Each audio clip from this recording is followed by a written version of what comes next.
ሰላም ሰላም፣ ውድና የተከበራችሁ የዚህ ቤተሰቦች እንዴት ናችሁ? ሰላማችሁ ብዘት ተረፈፍ ይበልልኝ። እኔ ጋር ሁሉ ሰላም እግዚአብሔር ይመስገን። እንዴት ናችሁ? ሰሞኑን እንግዲህ ስለ ነጻነት ወርቅነህ ብዙ ነገር እየተባለ ነው ያለ። ሚስትየውም ሁሉም መልስ እየሰጡ ነው ያሉ፣ እንዲሁም ሰራተኛዋ ሳትቀር ማለት ነው። እንዲሁም ሰራተኛዋን በቁጥጥር ስር እንግዲህ ውላለች እሷም ማለት ነው። ሌላውም ደግሞ ከዚህ በፊት እሱ ጋር ስትሰራ የነበረች ሰራተኛ እሷም ሌላ ሚስጥሮችን አውጥታለች ማለት ነው። እና በጣም ያሳዝናል የምንሰማቸው ነገሮች በአጠቃላይ ማለት ነው። ስለ ነጻነት ወርቅነህ ህመም በጣም ልብ የሚሰብር ነገር ነው የሰማነው እና ያየነው ማለት ነው።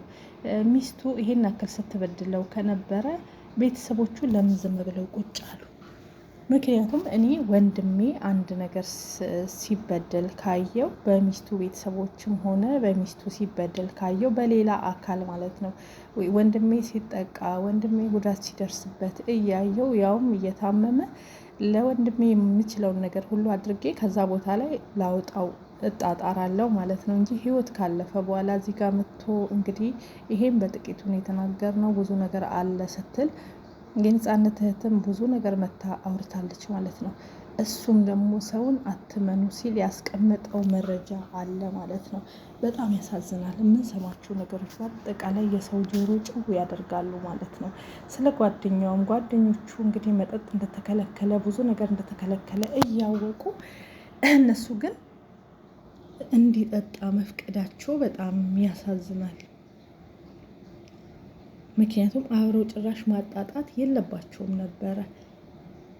ብዙ ስህተቶችን አይቻለሁ። ግን ጅብ ከሄደ ውሻ ጮኸ የሚባለው ነገር ነው ሁሉ ነገር የሆነው ማለት ነው። ምክንያቱም አንዴ ነጻነት ወርቅነህ ህይወቱ አልፏል።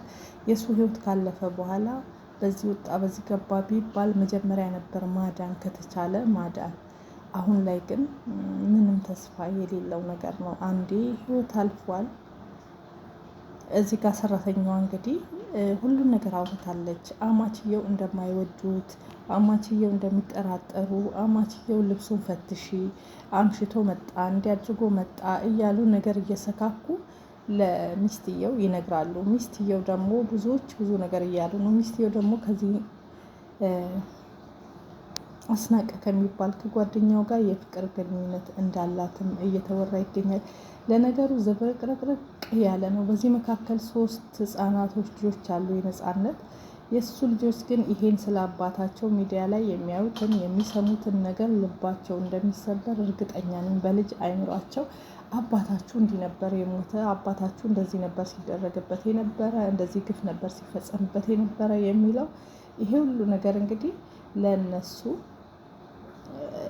የአይምሮ እንትን ነው የሚሆንባቸው። አስቡት እስኪ እያደጉ ሲሄዱ ስለ አባታቸው አሟሟት፣ ስለ አባታቸው ምንነት አሁንም ትንሽ ናቸው እያልኩ አይደለም፣ አውቀዋል ስለ አሟሟቱ። ቢያንስ ይሄ ሚዲያ ላይ የሚራገበው ሲበደል እንደነበረ ምን እንደነበረ በቃ በሱ ቦታ ላይ በኋላ እያመማቸው ሊሄድ ይችላል። አሁን ላይሰማቸው ይችላል። ብዙ እያደጉ ሲሄዱ ነገሮችን ሲያሰላስሉ የበለጠ አይምሯቸው ይለካል። ስለዚህ አንድና አንድ አሁን ምንም የመጣ ለውጥ ስለሌለ እሱም ነፍሱ በአጸደ ገነት ትረፍ። ቤተሰብም ዝም ብትሉ ጥሩ ነው። ምክንያቱም አሁን ምንም የሚደረግ ነገር የለም።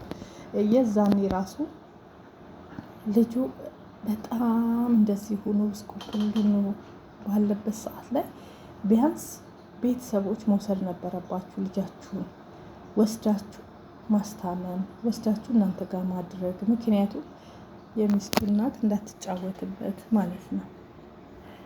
እሷ እንዳትጫወትበት ማድረግ ነበረ።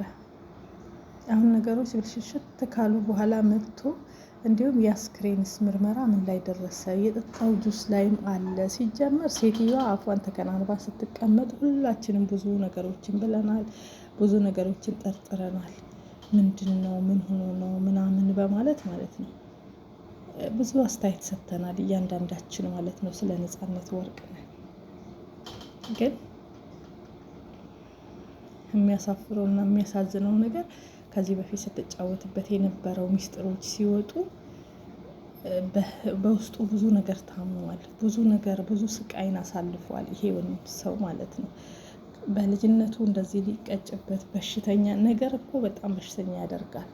አስቡት እናት ከዚህ ልጅ ባልሽ አምሽቶ መጣ፣ ባልሽ ገላመጠኝ፣ ባልሽ ሰደበኝ፣ ባልሽ ጠጥቶ መጣ፣ ባልሽ እንደዚህ አድርጎ መጣ እያለች ነገር ትሰካለች። እናት ናት። ማንም ሰው የእናቱን ድምፅ ይሰማል። ስለዚህ ልጅቷ ይሄን እየሰማች እሷም እዛ ትታመማለች። በእኔ ላይ እንዲያደረገ እያለች ሌላ ልክ ውስጥ ይገባባሉ ማለት ነው።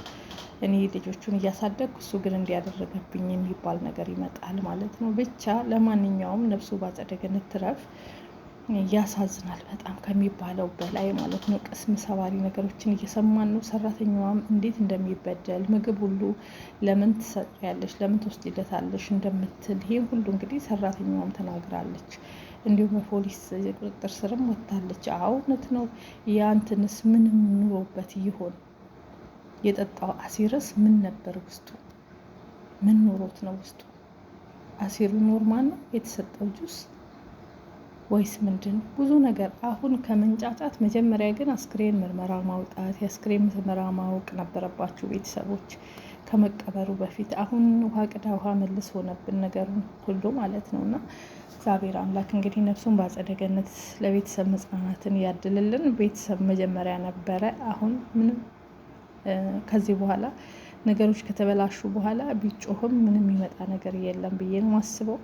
እግዚአብሔር ጽናቱን ይስጣችሁ መድኃኒዓለም ማለት ነው። ምክንያቱም በምን ቃል ትጽናናላችሁ? ሚዲያ ላይ እንደሚወራው ከሆነ ልብ ሰባሪ፣ ቅስም ሰባሪ ነገሮችን እየሰማን ያለ ነው። ከሞቱ አሟሟቱን የከፋ ማለት ነው። ብዙ አዳዲስ ነገሮችን እየሰማን ስለሆነ ያለ ነው። ከባድ ነው የሰው ልጅ ሲባል ማለት ነው። ጓደኛ ደግሞ አትመኑ። እንግዲህ ጓደኛ ነው ተባለ። ከሱ ጋር ሲሳሳም የወጡ ቪዲዮዎች አሉ። እንግዲህ በአይነት ተሰርቶም ሊሆን ይችላል አይታወቅም። ብዙ ከእሱ አስናቀንና የነፃነትን ባለቤት አንድ ላይ ያደረጉ ብዙ ቪዲዮ እየተሰራ እየተለቀቀ ነው ያለ። አብረው አልጋ ላይ ሲተኙ ሲሳሳሙ የተለያየ ቪዲዮ እየወጣ ነው ያለው ማለት ነው። ብቻ አላቅም ምን ማለት እንዳለብኝ። ምክንያቱም እኔ ለልጆቹ አይምሮ እሱ አንዴ በቃ ሞቷል አርፏል ማለት ነው። እህት ብዙ ነገር ማውጣት እንችላለን። አትቀብርም ሁሉ ብዬ ነበረ። ታሞ ሁሉ አስቡ። አንተ ከፈለግ ለራስ ሰርተ ብላ ብላ ምግብ ሁሉ ስትከለክለው ከነበረ ምግብ ሁሉ ካልሰጠችው ታዲያ ሚስት ናት እንዴ? ልጁ በራብም በነገርም ተጠብሶ ነዋ ህይወቱ ሊያልፍ የቻለው እንዴ? ከዚህ በላይ ምን አለ? ዝም ወንዶች በአብዛኛው ጊዜ ችግራቸውን አይናገሩም፣ በደላቸውን አይናገሩም፣ ሚስት የበደለችኝ አይሉም። ሴት ነን እየወጣን ብዙ ነገር ስለ ወንዶች ነውር የምናወራ ማለት ነው። እና ወንዶች በተፈጥሯቸው ዝም ስለሚሉ ዝምታቸው ዋጋ አስከፍሏቸዋል። ዝምታቸው ቅስማቸውን ሰብረዋል ማለት ነው። ያሳዝናል። ነፍስ ይማር። ብዙ ነገር ማለት ይቻላል ግን በጣም ከባድ ነገሮች እየወረዱበት ነው ያሉት በወንድማችን ላይ ከሚባለው በላይ ብዙ አሳዛኝ ነገሮች እየሰማን ያለ ነው። እግዚአብሔር መጽናናት ይስጥ። ለማን ለእህትና ለወንድም እህትና ወንድም ጋርም በጣም ስህተት አይቻለሁ። ምክንያቱም ስህተቱ ምንድን ነው? ምግቡን ለመቆጣጠር ጤንነቱን ለመቆጣጠር አንድ የሚታመሙ ዘመድ ካላችሁ ዘመዳችሁን እህት ወንድም ካለ ወስዳችሁ እናንተ ጋር ማስታመም እስኪድን ድረስ ሁሉን ነገር የምግቡን የምኑን እንጂ አማች ቤት እዛ ወርውሮ ሌላ ወሬ ማውራት ጥሩ አይደለም። ስለዚህ ብቻ በጣም ከባድ ነገር ነው። ያማል። ሁሉም ነገሮች